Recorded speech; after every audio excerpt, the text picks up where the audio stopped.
உலகை எழுப்பும் ஞாயிறு அங்கே குடியிருப்பான். அவன் ஆனை முகத்தனின் அடியவர் மனத்தில் ஒளியாய் வந்து கொலுவிருப்பான்.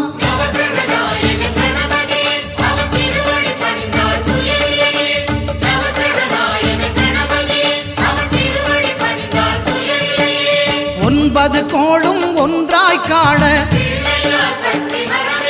அங்கு கற்பகம் என்னும் கடவுளின் மெய்யில்